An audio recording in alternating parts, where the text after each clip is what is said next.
जंगल की कहानी। बहुत समय पहले की बात है।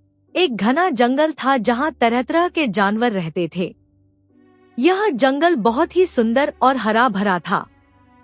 वहाँ हरियाली थी, पेड़ ऊंचे ऊंचे थे और नदी का पानी मीठा और साफ था। इस जंगल के राजा शेर थे और सभी जानवर उनके नियमों का पालन करते थे। एक दिन जंगल में एक बूढ़ा हाथी आया।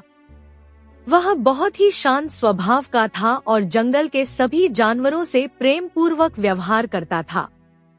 लेकिन कुछ जानवरों को यह पसंद नहीं आया। लोमड़ी, भेड़िया और तेंदुआ सोचने लगे कि अगर हाथी जंगल में ज्यादा दिनों तक रहा तो वह राजा शेर का करीबी बन जाएगा और उनका प्रभाव कम हो जाएगा। लोमड़ी और भेड़िया ने मिलकर एक योजना बनाई। उन्होंने शेर के कान भरने शुरू कर दिए कि बूढ़ा हाथी जंगल में अराजकता फैला रहा है और बाकी जानवर उसकी बात मानने लगे हैं।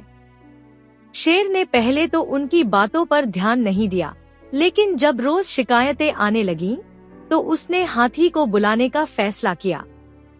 जब हाथी राजा के पास पहुंचा, तो शेर ने उससे पूछा, क्या यह सच है कि तुम जंगल के नियम तोड़ रहे हो? हाथी ने मुस्कुराकर कहा, राजन, मैं तो बस इस जंगल में शांति और मित्रता चाहता हूँ। मैं किसी के खिलाफ नहीं हूँ, बल्कि सबको प्रेम और भाईचारे का पाठ पढ़ा रहा हूँ। तभी एक हिरण दौड़ता हुआ आया और बोला, राजन, लोमड़ी और भेड़िया झूठ बोल रहे हैं। उन्होंने ही हाथी को बदनाम करने की योजना बनाई थी ताकि वे आपके करीब आ सकें। शेर को सच्चाई समझ आ गई। उसने लोमड़ी और भेड़िया को सजा दी और हाथी को जंगल में शांति बनाए रखने का दायित्व सौंपा। धीरे धीरे जंगल के सभी जानवर हाथी के प्रेमपूर्ण व्यवहार से प्रभावित हुए और वहां पहले से भी ज्यादा शांति और सद्भाव स्थापित हो गया।